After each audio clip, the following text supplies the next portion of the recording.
நம்மில் பலருக்கும் ஒரு சுவாரஸ்யமான பழக்கம் இருக்கு. யோசிச்சு பாருங்க. சம்பளம் வந்த முதல் வாரம் நம்ம ராஜாவா உணர்வோம். கையில காசு புரளும்.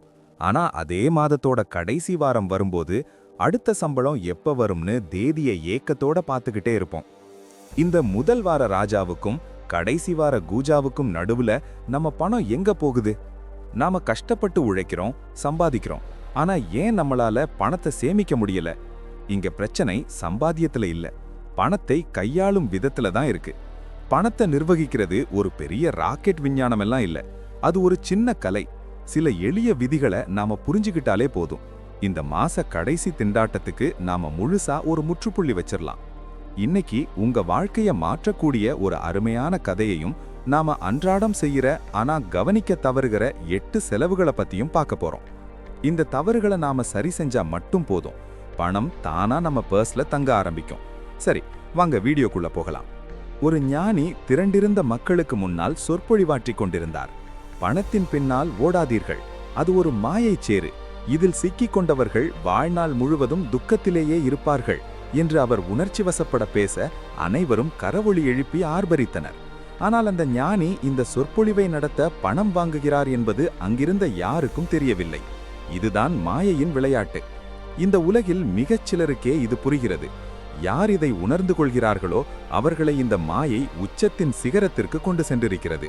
நண்பர்களே, இன்றைய காலகட்டத்தில் பணம் சம்பாதிப்பது அவ்வளவு கடினமல்ல. அதை விடவும் கடினமானது பணத்தை சேமித்து வைப்பது. நிறைய பேர் கொஞ்சம் பணம் கிடைத்தவுடன் தான் பெரிய ஆள் என்று பறக்க தொடங்கி விடுகிறார்கள். அவர்களுக்கு பணத்தின் விதிகள் தெரிவதில்லை. சரஸ்வதியும் லக்ஷ்மியும் பணத்தின் உண்மையான விதி. நீங்கள் கவனித்திருப்பீர்கள், சரஸ்வதியின் படம் எப்போதும் அமர்ந்த நிலையில் இருக்கும், லக்ஷ்மியின் படம் நின்ற நிலையில் இருக்கும். சரஸ்வதி சொல்வாள், நான் சீக்கிரம் வரமாட்டேன், ஒருவேளை நான் வந்துவிட்டால் நான் திரும்பி போக மாட்டேன். ஏனென்றால் ஞானத்தை அவ்வளவு எளிதில் பெற முடியாது. ஒருமுறை நாம் ஒரு ஞானத்தை பெற்றுவிட்டால் அந்த ஞானத்தை நம்மிடமிருந்து யாரும் பறிக்க முடியாது. ஆனால் லக்ஷ்மியின் விதி என்னவென்றால், அவள் சீக்கிரம் வந்துவிட்டால் சீக்கிரமே சென்று விடுகிறாள். ஒரு மனிதனுக்கு பணத்தை சரியாக கையாள தெரியாவிட்டால் லக்ஷ்மி சீக்கிரமாகவே அந்த வீட்டை விட்டு வெளியேறி விடுகிறாள். எனவே நீங்கள் எவ்வளவு சம்பாதிக்கிறீர்கள் என்பது முக்கியமல்ல, நீங்கள் எவ்வளவு சேமிக்கிறீர்கள் என்பதே முக்கியம். பணக்காரனாவதற்கான முதல் வழியும் இதுதான். உங்கள் செலவுகளை கொஞ்சம் குறைத்து மேலும் பணம் சம்பாதிக்கும் வழியை கண்டறியுங்கள். இன்றைய இந்த கதையில் உங்கள் பணத்தை சேமிக்க நீங்கள் உடனடியாக குறைக்க வேண்டிய 8 வகையான செலவுகளை பற்றி சொல்கிறேன். இதை நீங்கள் இப்போதே நிறுத்திவிட்டால் பணத்தின் உண்மையான விதிகளை புரிந்து கொள்வீர்கள். நீங்கள் இவ்வளவு சம்பாதிக்கிறீர்களோ அதில் இந்த 8 இடங்களில் உங்கள் செலவுகளை குறைத்துக் கொள்ளுங்கள். படிப்படியாக உங்கள் வீட்டில் பணம் சேரத் தொடங்கும். உண்மையாகவே உங்கள் வீட்டில் பணம் சேரத் தொடங்கியிருக்கிறது என்று நீங்களே உணர்வீர்கள். சரி, இப்போ நாம் அன்றாடம் செய்கிற அந்த 8 தவறுகள் என்னென்னு பார்ப்போம். முதல் தவறு என்னன்னு பார்ப்போம்.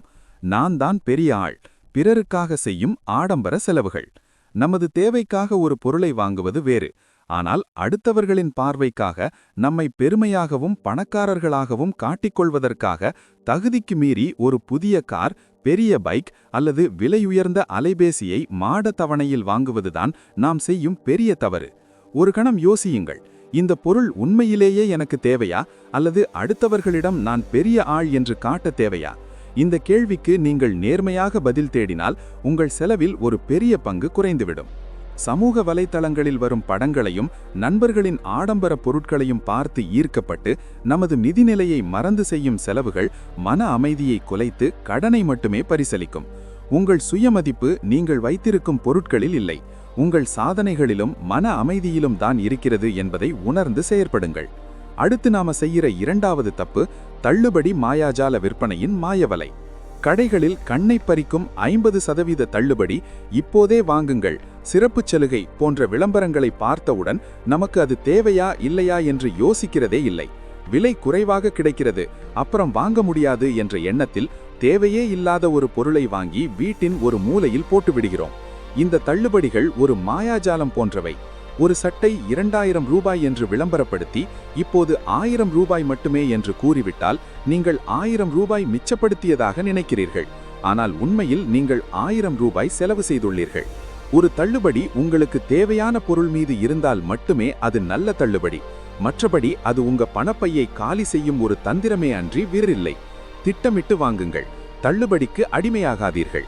மூணாவதா நாம செய்யற தப்பு கடன் வாங்குற பழக்கம். குறிப்பா இந்த மாத தவணை முறை.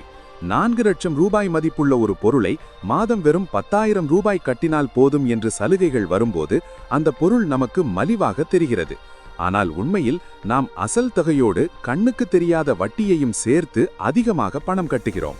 ஒரு பொருளின் உண்மையான விலை என்ன, அதற்கான வட்டி எவ்வளவு என்பதை முழுமையாக புரிந்து கொள்ளாமல் கடனில் வாங்குவது பெரும் தவறு. அத்தியாவசிய தேவைகளான வீடு கட்டுவது, உயர்கல்வி பெறுவது போன்றவற்றுக்கு கடன் வாங்குவது வேறு. ஆனால் ஆசைப்படும் அனைத்து பொருட்களுக்கும் கடன் வாங்குவது நமக்கு நாமே ஒரு சுமையையும் நிதி அழுத்தத்தையும் உருவாக்கிக் கொள்வது போலாகும். இந்த கடன் பழக்கம் ஒரு சங்கிலி தொடர் போன்றது. ஒரு கடன் தீரும் முன் அடுத்த கடன் என நமது பண சுதந்திரத்தை முடக்கிவிடும். கடன்பட்டார் நெஞ்சம் போல கலங்கினான் இலங்கை வேந்தன் என்ற பழமொழி கடன்படும் துயரத்தை உணர்த்துகிறது. முடிந்தவரை கடனில்லா வாழ்வு வாழ முயற்சி செய்யுங்கள். 4வது தப்பு கணக்கில் வராத செலவு. அதுதான் இந்த இணைய வழி பரிவர்த்தனைகள். கணக்கில் வராத செலவுகள். இதற்கு முக்கிய காரணம் இன்று நாம் அதிகம் பயன்படுத்தும் இணைய வழி பரிவர்த்தனைகள். அலைபேசி மூலம் QR குறியீடுகளை ஸ்கேன் செய்து பணம் அனுப்பும் பொழுது நம் கையிலிருந்து பணம் போவதான உணர்வே நமக்கு கிடைப்பதில்லை. இதனால் சின்ன சின்ன செலவுகளாக நாம் நிறைய செய்து விடுகிறோம். மாச கடைசியில் வங்கி கணக்கை பரிசோதிக்கும் போதுதான் இந்த சின்ன சின்ன செலவுகள் சேர்ந்து ஒரு பெரிய தொகையாக மாறியிருப்பதை உணர்வோம். 1 ரூபாய் சேமிப்பு 1 ரூபாய் வருவாய்க்கு சமம் என்பார்கள். எனவே முடிந்தவரை சின்ன சின்ன செலவுகளுக்கு ரொக்க பணத்தை பயன்படுத்தி பழகுங்கள். அப்போதுதான் பணத்தின் மதிப்பு புரியும். ஒவ்வொரு செலவையும் ஒரு முறை எழுதுவது அல்லது ஒரு செயலியில் பதிவு செய்வது உங்கள் பணப்பழக்கத்தை கண்காணிக்க உதவும். 5வது தவறு செலவு பண்றது. மனசுக்கு கஷ்டமாயிருந்தால் உடனே ஆன்லைனில் எதையாவது ஆர்டர் செய்வது, சந்தோஷமாக இருந்தால் நண்பர்களுக்கு பெரிய பார்ட்டி வைப்பது என நமது உணர்ச்சிகளுக்கும் செலவுகளுக்கும் ஒரு முடிச்சு போட்டு வைத்திருக்கிறோம். இது ஒரு ஆபத்தான பழக்கம். மனது சரியில்லாத போது ஒரு நண்பரிடம் பேசுங்கள், பிடித்த இசையை கேளுங்கள், அல்லது சிறிது தூரம் நடந்து சென்று வாருங்கள். உங்கள் பர்ஸை திறக்காதீர்கள். உணர்ச்சி வசப்பட்டு செய்யும் செலவுகள் உங்கள் பிரச்சனையை தீர்க்காது, மாறாக ஒரு புதிய நிதி பிரச்சனையை உருவாக்கும். உணர்ச்சிகளை பணத்தால் சமாளிக்க முடியாது. செலவு செய்வதற்கு முன் ஒரு 24 மணி நேரம் காத்திருங்கள். அந்த பொருளின் தேவை உள்ளதா என்பதை மறுபரிசீலனை செய்யுங்கள். 6வது தவறு பட்ஜெட் போடாமல் செலவு செய்வது. நம்மில் பலர் நம்முடைய வருமானத்திற்கும் செலவுகளுக்கும் இடையில் ஒரு கணக்கு வழக்கே இல்லாமல் இருப்போம். எவ்வளவு பணம் வருகிறது, எதற்காக செலவாகிறது என்ற அடிப்படை புரிதலே இல்லாமல் இருப்பது ஒரு பெரிய தவறு. எதுக்கு பட்ஜெட் போடணும், மாச கடைசியில் பணம் இருக்கிற வரைக்கும் செலவு பண்ணலாம் என்று நினைப்போம். ஆனால் இப்படி செய்வதால் பணம் எங்கே போகிறது என்றே தெரியாமல் மாத கடைசியில் பணப்பற்றாக்குறை ஏற்படும். ஒரு சரியான பட்ஜெட் போடுவது என்பது உங்கள் நிதி ஆரோக்கியத்திற்கு மிக முக்கியம். உங்கள் வருமானம் எவ்வளவு, அத்தியாவசிய செலவுகள் வாடகை, உணவு, போக்குவரத்து எவ்வளவு, மற்ற செலவுகள் எவ்வளவு என்று ஒரு திட்டமிடல் அவசியம்.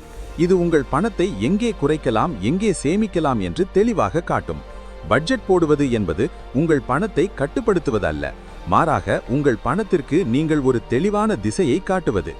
7வது தவறு இதை இப்போதே வாங்க வேண்டும். உடனடி திருப்தியின் இழுப்பு. இன்றைய நுகர்வோர் உலகில் உடனடி திருப்தி என்பது ஒரு பெரிய சவாலாக உள்ளது. ஒரு விளம்பரத்தை பார்த்தாலோ அல்லது ஒரு நண்பர் புதிய பொருள் ஒன்றை வாங்கினாலோ நாமும் அதை இப்பொழுதே வாங்கிவிட வேண்டும் என்ற எண்ணம் தோன்றும். இதை இப்போதே வாங்கவில்லை என்றால் நான் அவனை விட பின்தங்கி விடுவேன் போன்ற எண்ணங்கள் நம்மை தூண்டும். இந்த அவசரத்தில் நாம் வாங்கும் பொருட்கள் பெரும்பாலும் தேவையில்லாதவையாகவோ அல்லது நமது நிதி நிலைமைக்கு மீறியவையாகவோ இருக்கும். ஒரு பொருளை வாங்க முடிவெடுப்பதற்கு முன் சில நாட்கள் காத்திருங்கள். அந்த பொருள் உண்மையிலேயே உங்களுக்கு அத்தியாவசியமா அல்லது இது வெறும் உடனடி திருப்தி தரும் ஒரு ஆசையா என்று யோசியுங்கள். ஒவ்வொரு பெரிய செலவிற்கும் ஒரு காத்திருப்பு காலத்தை நிர்ணயிப்பது தேவையற்ற செலவுகளை குறைத்து உங்கள் பணத்தை சேமிக்க உதவும். கடைசியாக நாம் செய்யும் 8வது தவறு வருமானம் அதிகமாகும் போது செலவையும் அதே வேகத்தில் அதிகப்படுத்துவது.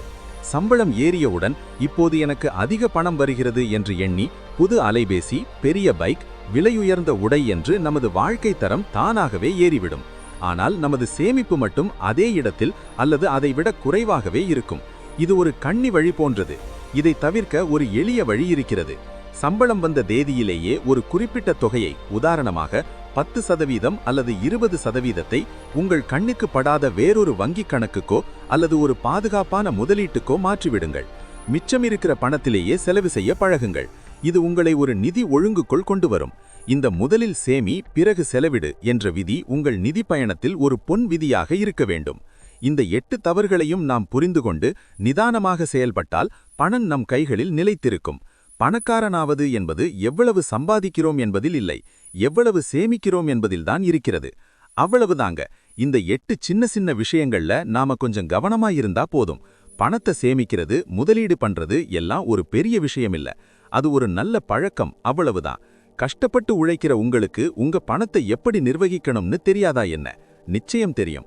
இன்னைக்கே ஒரு சின்ன மாற்றம் பண்ணுங்க. இந்த 8ல ஏதாவது ஒரு தப்ப சரி பண்ண முயற்சி பண்ணுங்க. சின்ன சின்னதா நீங்க சேமிக்கிற ஒவ்வொரு ரூபாயும் நாளைக்கு உங்க பெரிய கனவுகளை நிறைவேற்ற நிச்சயம் உதவும். இந்த காணொளி உங்களுக்கு பயனுள்ளதா இருந்திருக்கும்னு நம்புறேன்.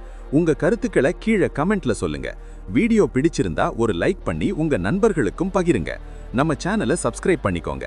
வாங்க நம்ம எல்லாரும் சேர்ந்து ஒரு புத்திசாலித்தனமான நிதி பயணம்